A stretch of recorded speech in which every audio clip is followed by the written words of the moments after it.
Olá. Vamos lá, vamos continuar a minha biografia em vídeos. Eu acho que essa biografia é legal porque a pessoa vê quem é que está contando, dá para ter uma ideia de como eu sou, né? Como a pessoa é realmente. Então vamos lá. Dessa vez eu vou falar dos meus bisavós por parte de pai. É engraçado, parte de mãe eu conheci a história do pai da minha tataravó. Na família do meu pai, família Martelo no geral, a coisa é meio fechada. As pessoas não falam muito, né? Eles não tinham muitas histórias para contar. O que eu sei do meu bisavô por parte de pai, o nome dele era Cipriano Luiz Martelo. O Cipriano era um italiano, tá? Então o martelo é italiano. E ele foi casado, quando jovem, ele foi casado com uma italiana. E essa italiana morreu.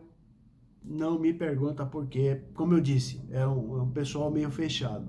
Mas eu sei, ela faleceu e deixou ele com 2 ou 3 filhos. E ele, com os filhos, eram adolescentes, né, pré-adolescentes, alguma coisa desse gênero. Ele não tinha como criar, arrumaram para ele uma outra mulher, uma moça portuguesa. E ele casou de novo, né, para ajudar a criar os filhos dele. E aproveitando, já que estava casado, teve mais 3 filhos. O meu avô Arnaldo, o irmão Aníbal e uma filha Aurora, né? Então, fora os filhos do primeiro casamento, teve mais esses 3. O Cipriano, ele era construtor, pedreiro, sei lá como se chamava naquela época. Ele era o cara que entendia de obra e fazia. Então ele tinha fama de, se você desse um terreno para ele te entregava a chave de uma casa. Ele fazia tudo. Do começo ao fim, ele te entregava a casa pronta. E o Cipriano era um cara muito difícil, tá? Ele era muito truculento. Você tem uma ideia, ele pura e simplesmente, na casa dele, quando ele comia, ele tomava café, minha avó falava muito isso, ele tomava café, só tinha toalha, ele ficava na ponta, só na ponta da mesa dele. Os filhos em volta, toalha só para ele. Os filhos tomavam café preto, ele não. Ele era café, leite, pão, manteiga, frio se tivesse, era só para ele. Só ele tinha direito. Os filhos não tinham. O filho é café preto, se quiser. Então ele era muito truculento. E um dos filhos do primeiro casamento chamava Álvaro Luiz Martelo. O Álvaro ele tinha uma vida diferente. O Álvaro ele queria ser artista. Ele ensinava as pessoas a dançar tango. A paixão dele era o tango. E o Álvaro tem uma história interessante, porque o Álvaro, ele participou, ele era dançarino de tango, ele vivia de dançar, ele vivia de fazer esse tipo de apresentação, e o pai não aceitava, eles brigavam muito. E o Álvaro tentava, de todas as formas, se dar bem com o pai, mas o pai não aceitava, não queria, para o pai aquela forma de vida era uma vergonha. Então, o Álvaro tentou, uma das histórias que eu conheço do Álvaro, ele comprou um corte de camisa para o pai, né, um corte de seda, e deu para o pai de presente. O pai fazer uma camisa, naquela época as roupas eram feitas, né? O pai, do jeito que pegou, jogou numa gaveta e não quis mais saber. Passou muito tempo, o Álvaro ficou com raiva, foi lá, pegou o corte de camisa, o corte de tecido, mandou fazer a camisa para ele, pronto, tá feita a briga. O pai fez uma briga porque ele pegou o corte de camisa que o pai não queria, mas também não aceitou que o... E eu conto essas histórias porque o meu pai era muito parecido, né? Meu pai, depois de uma certa idade, quando eu já tinha meus 17 anos para frente, meu pai assumiu esse tipo de postura. A mistura era para ele, suco era para ele, então, enfim, mas isso eu vou contar mais na frente. Agora, do Álvaro com o Cipriano, que era o meu bisavô. Eu sei que a briga foi tão feia num determinado momento que o Álvaro olhou e falou: não quero mais saber de você, eu vou embora. Pegou as coisinhas dele, foi embora, tá? Sumiu no mundo. Disseram que o Álvaro foi para Argentina, como a paixão dele era o tango, ele foi para Argentina, mudou o nome dele, tá? Para Álvaro Luiz Dias, então tirou o sobrenome Martelo, virou radialista e morreu radialista, apresentando, tocando a vidinha dele. Nunca mais ninguém soube. Isso é o que se acha, o que se sabe, o Álvaro nunca mais mandou cartas, o Álvaro nunca mais fez nada para a família. Meu avô, eu já tinha nascido, meu avô, eu acho que no ano de 1970, foi de avião até a Argentina, tentou localizar o irmão e não achou.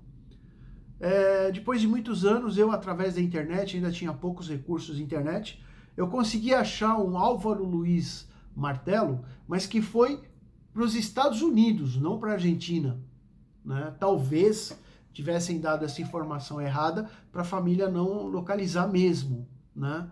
Mas eu achei, não sei se era esse, um Álvaro Luiz Martelo que morou na Argentina, nos Estados Unidos ao invés da Argentina.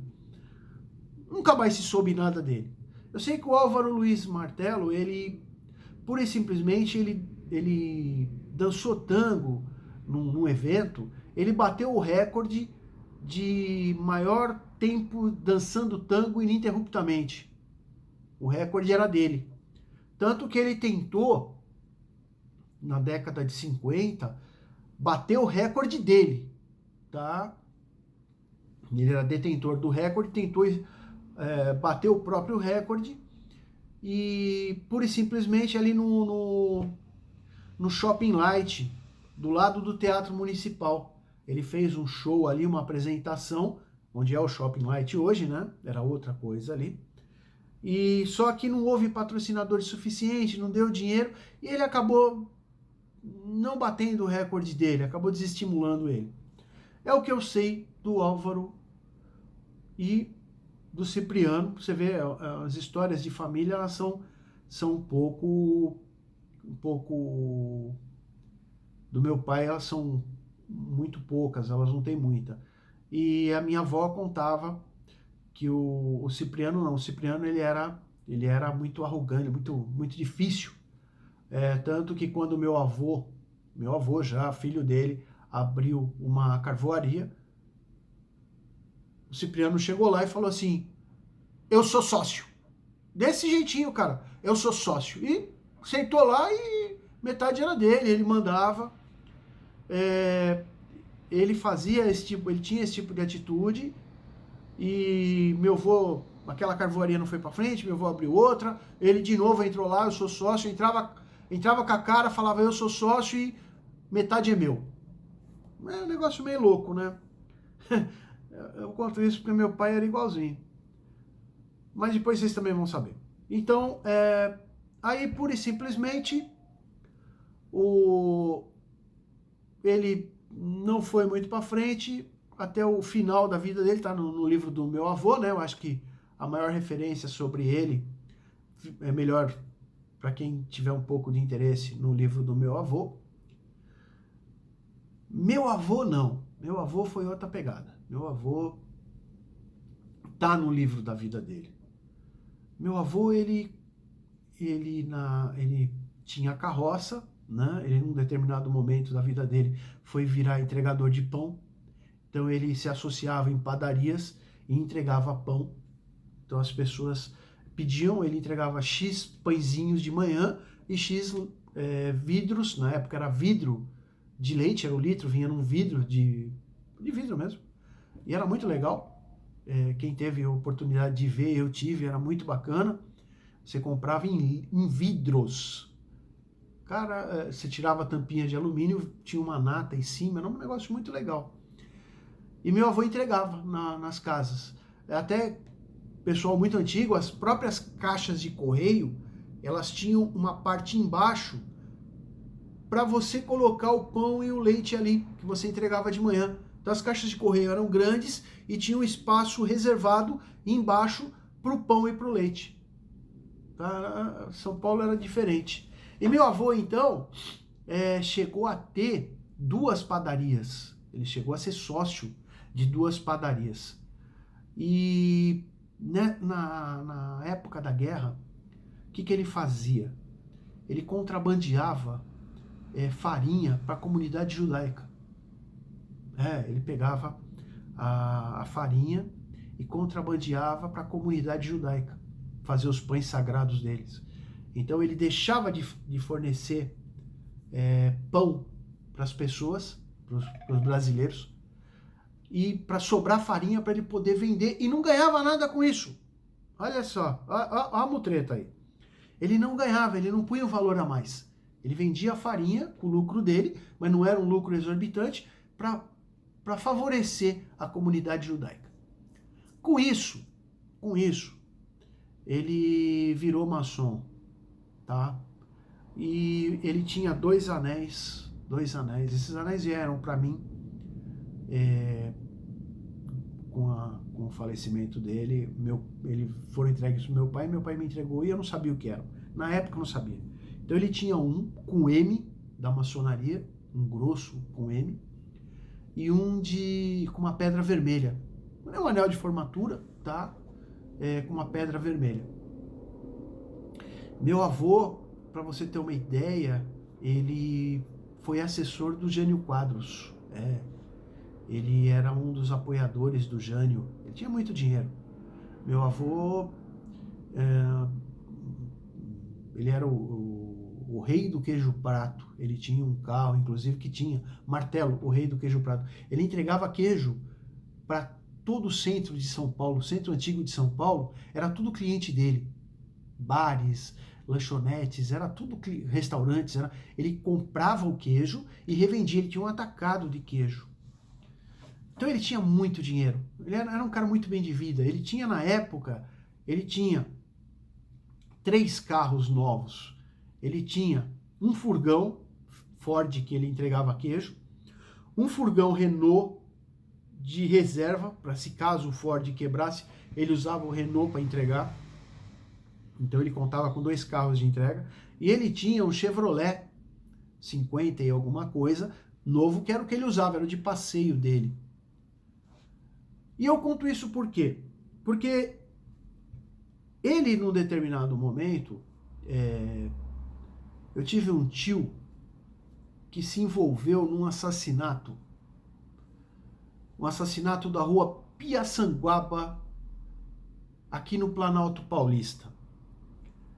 E para evitar dar nomes, evitar dar tudo isso, porque é uma biografia minha, então eu vou evitar entrar na história dos outros, mas quem tiver interesse é só pegar Rua Piaçanguaba, 1982, no ano de 1962. Eu não sei o mês exato, mas você pegar no arquivo do Estado de São Paulo, nos jornais da época, O Dia, tinha os jornais da época, no ano de 1962, você vai achar o assassinato, você vai achar a história toda lá. Basta pesquisar no arquivo do Estado de São Paulo, ou qualquer outro. Tinha também ali, eu fiz essas pesquisas ali na biblioteca, ali da Vergueiro, também tem. No ano de 1962, eu não vou saber exatamente o mês, era um médico do Liceu, né? Enfim, já tem um assassinato aí pra gente contar na minha família, parte de pai.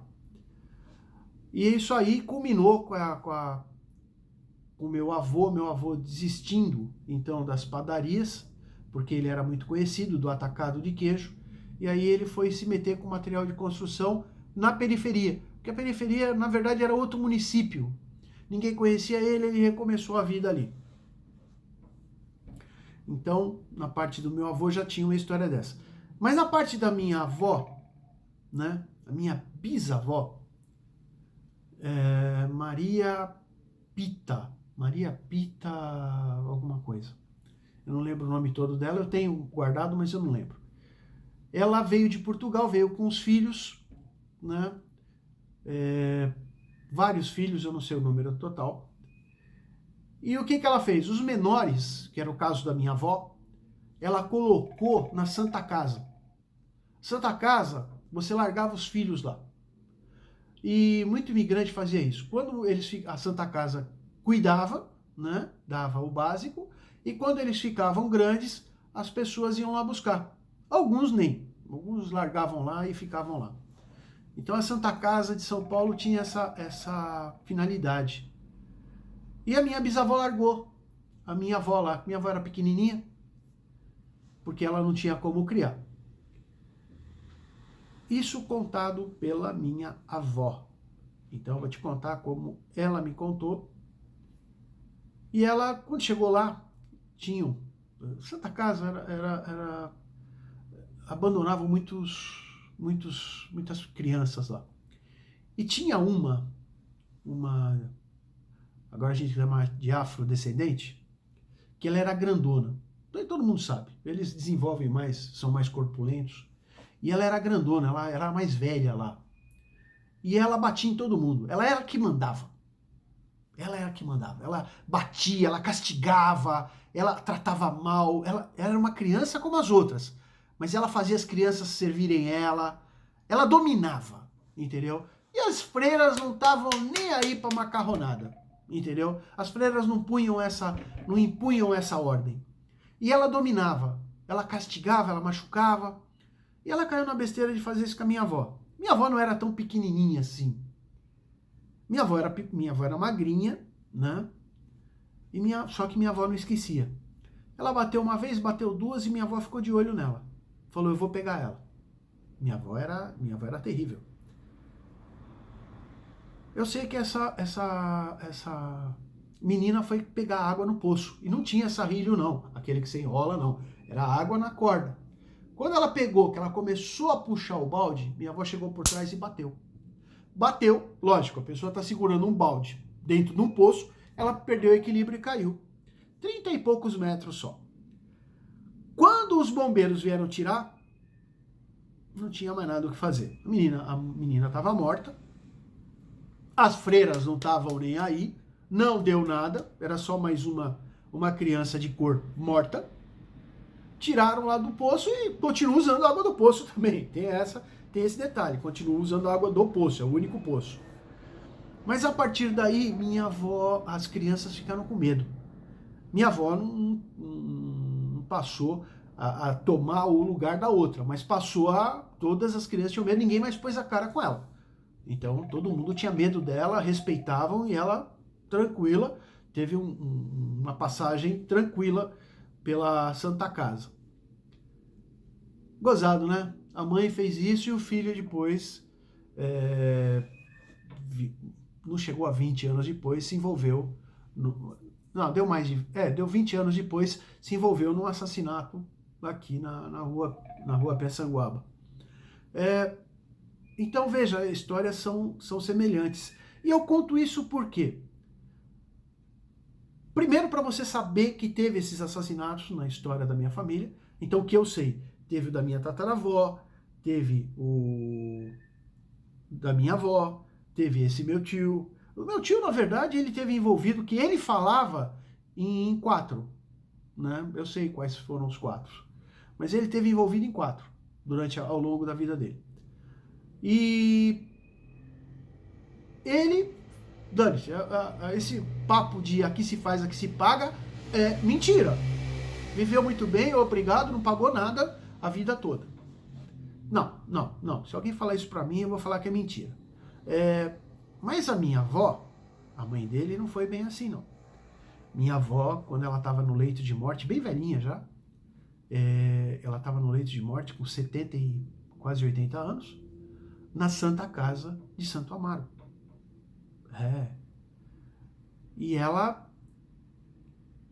ficou algum tempo internada, acho que foi um mês internada, né?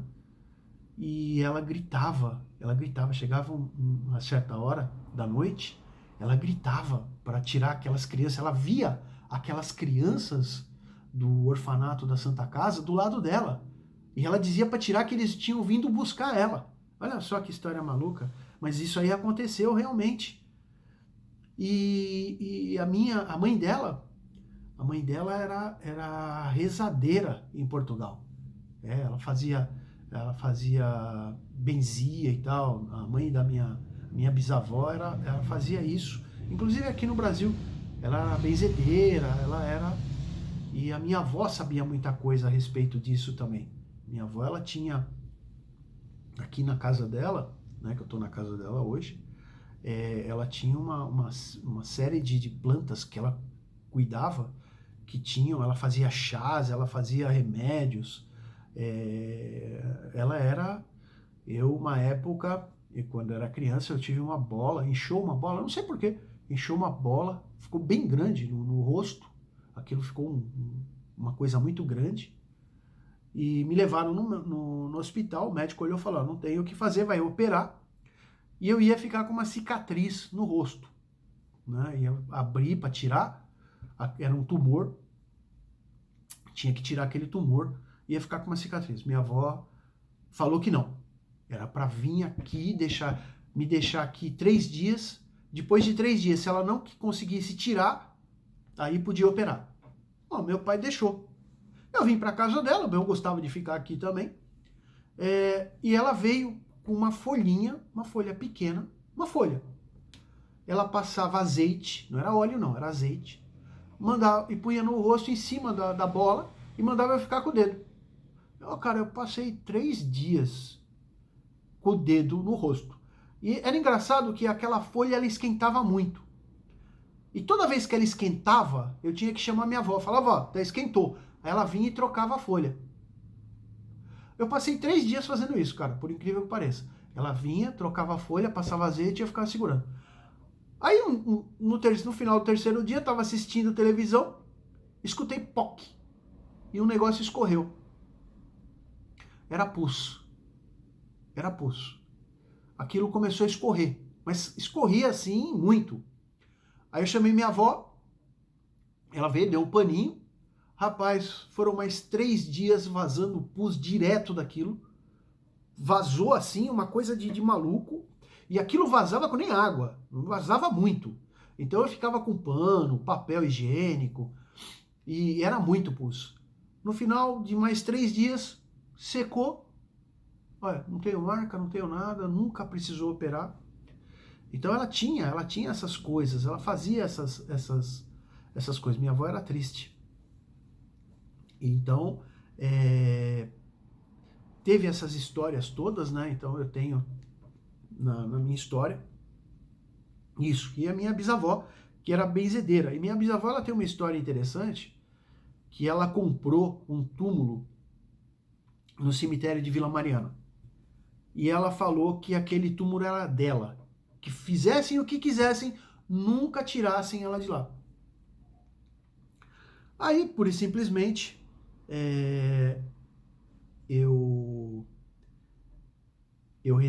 ela faleceu, meu avô faleceu. Quando meu avô faleceu, minha avó deu os documentos do túmulo na minha mão para mim enterrar minha avó do lado do meu avô. Eu fiz o enterro do meu avô, fui eu que cuidei do enterro.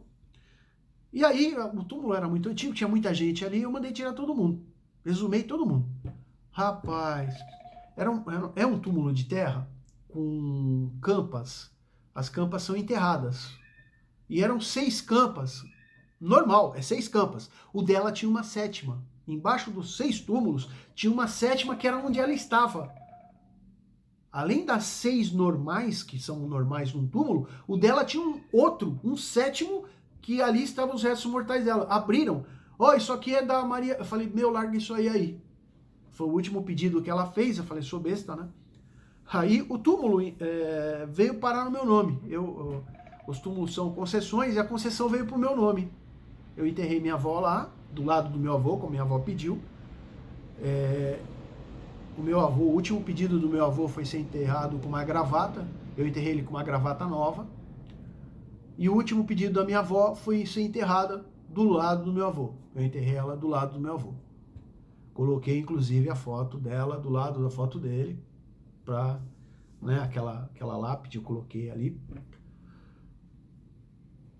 E o túmulo tá no meu nome. A concessão, quem assinou, ela passou para mim, né? porque as pessoas que já tinham morrido, e eu estava de posse da certidão original. Então eu fui lá, passaram por meu nome. Olha, amigo, eu passei muita dificuldade financeira, mas nunca vendi aquele túmulo. Aliás, nem mexo nele, não quero nem saber. A prefeitura vai tomar de volta? Pode ficar, é deles. Eu não quero isso aí. Vai que, né? Vai que você vende o túmulo, a véia vem me cobrar aqui. Eu falei, bom, pelo sim, pelo não, vendo o histórico da minha família, eu achei melhor não mexer com isso. E falando nessa história, como eu já falei, meu avô foi assessor do Jânio Quadros, eu no próximo vídeo eu vou comentar sobre o Jânio Quadros. História do Brasil, hein? Olha lá. Mas eu vou comentar uma aqui da Aurora, da filha caçula do meu bisavô, que era irmã do meu avô. Essa Aurora, ela não teve filhos. Diziam as más línguas que ela casou com o cara e o cara veio fugido de Portugal. O cara cometeu um estupro e cortaram o lalau dele. Isso é o que diziam na família. Mas não sei se é verdade, tá? Nunca olhei, nunca tive essa curiosidade. Mas diziam que ela nunca teve filhos. A Aurora casou, não teve filhos, morava no Jabaquara. E eu sabia que a Aurora morava no Jabaquara. Eu, quando criança, fui. Ele fazia um licor que diziam que era uma... Ele fazia licores. Licores ele fazia... Todo mundo que ia lá, ele servia o licor, que ele mesmo fazia. O cara era bacana. Até onde eu lembro dele. Magro, ele era magro. E não era muito alto. E era até onde eu vi, era um cara bacana. Então... E aí, o cara morreu, a Aurora ficou sozinha. E aí eu tava morando, que a casa da minha avó, né? Tinha uma outra casa do lado, que é a que eu estou agora. E era uma casa pequena, quarto, sala, cozinha, banheiro e área de serviço. E essa casa meu avô alugava. Depois eu acabei me casando e vim morar aqui. E aí a Aurora começou a vir aqui, né? A Aurora começou a vir aqui. E minhas filhas eram pequenininhas. E a Aurora tinha 1,5 m, cara. A Aurora tinha 1,5 m, ela era pequenininha. E as crianças adoram, né? Era Aurorinha. A tia Aurorinha. A tia vinha aqui, tomava suco de pêssego, ficava aqui com as crianças. As crianças gostavam, tava tudo certo. Minhas filhas tinham 2 aninhos na época, pequenininhas. E adoravam a tia Aurorinha. E aí a tia Aurorinha veio pra mim e falou assim, olha, eu gosto muito das suas filhas. Obrigado, né, tia? Então eu vou fazer das suas filhas minhas herdeiras. Obrigado, tia. Eu quero morar com vocês. Falei, bom, eu moro num pedaço da casa da minha avó. A tia Aurora tem uma casa, que é dela. Falei, bom, ela quer morar com a gente vai morar com ela, eu vou cuidar da vida dela, vou cuidar dela até o dia que ela morrer. Cheguei com a minha ex-mulher, que hoje eu sou separado, falou assim, minha ex-mulher topou a ideia. Falei, vamos cuidar, né? Já que ela vão ganhar a casa, nada mais justo que cuidar da tia Aurora. Tá bom. A tia Aurora, então, começou a vir com essa história de minhas filhas eram herdeiras. Eu fui lá na casa da tia Aurora pra ver, pra gente mudar pra lá. A tia Aurora chegou e falou, não, filho, você entendeu errado. Eu falei, pô, não entendi, a senhora não quer morar com a gente? Não, mas não é na minha casa. Minha casa eu dei pro Hospital do Câncer. Eu não entendi. Falou, não, o Hospital do Câncer cuidou do meu marido e eu achei que era minha obrigação dar minha casa pra ele. Mentira, é mentira. A família do meu avô era todos muquirana miserável, o que era deles eles não deixavam pra ninguém, tá? A real é essa. E ela, pra não deixar a casa dela pra ninguém, deu pro Hospital do Câncer. E aí ela queria sair da casa pra entregar a casa. Eu olhei pra ela e falei, tia, desculpa, eu, minha ex-mulher, né, na época era casado, mais 3 crianças. Que depois eu vou abordar melhor essa história, mas por enquanto só pra abordar a história da Aurorinha, pra vocês saberem a Aurorinha. E aí a Aurorinha, não, mas não é pra morar aqui, eu quero morar com vocês. Eu falei, não dá, minha casa é um quarto só, eu não vou levar mais alguém pra morar dentro da minha casa, não tem espaço. Aí, acabou a história. A Aurorinha começou a ir na casa da minha avó, do lado. A casa da minha avó era grande, 2 quartos, escritório, uma casa boa. E eu sei que a minha avó veio falar comigo.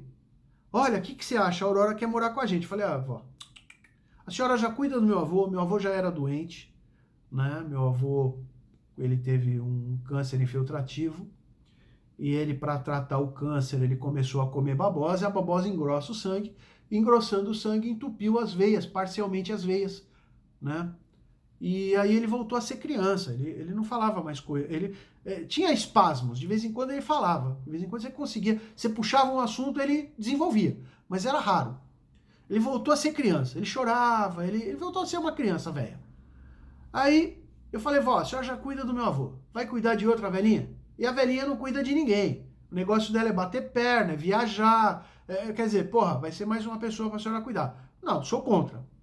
Minha avó eu me dava muito bem com a minha avó. Minha avó foi lá e cortou a Aurorinha. Aí a Aurorinha voltou a frequentar em casa. Tá bom. Ah, eu gosto das suas filhas, eu venho aqui te ver, suas filhas são minhas herdeiras, suas filhas são minhas herdeiras, suas filhas são minhas herdeiras. Tá bom, né? Aí ela falou só que é o seguinte, para ser minhas herdeiras vai ter que cumprir algumas determinações que eu vou deixar no meu testamento. Bom, fala aí, tia, qual que é? Eu quero ser enterrada no caixão presidencial, aquele caixão mais caro que tem. Para ter direito ao meu dinheiro, vai ter que me enterrar no caixão presidencial, aquele de mogno, aquele é caro pra chuchu. Eu sei porque eu enterrei meu avô nele. Vai ter que, no enterro, repleto de coroa de flores, eu quero muitas coroas de flores, o cemitério, ela ia deixar a vaga já. Ela queria missa de sétimo dia só para ela. A missa não podia ter outras pessoas, missa só para ela, com a igreja toda decorada com flores. Depois disso, missa de um mês, missa de 2 meses, até a missa de 7º mês. A partir daí, missas anuais, tá? Durante pelo menos 7 anos. Todas só para ela, missa só para ela e com a igreja decorada em flores com o nome dela. Tá bom. Beleza, né? Eu nunca liguei para isso. Ela falava que ia deixar isso no testamento, eu nunca liguei para isso. Um dia, essa mulher chega aqui na minha casa espumando, velho. Mas a velha chegou nervosa, ela tava vermelha. Tava vermelha, brava, nervosa. Falei, o que foi, tia? Não, por quê? Suas filhas são minhas únicas herdeiras. Eu falei, a senhora já tinha falado isso. Não, é que eu tinha um sobrinho herdeiro também. Bom, não tô sabendo de sobrinho herdeiro. Não,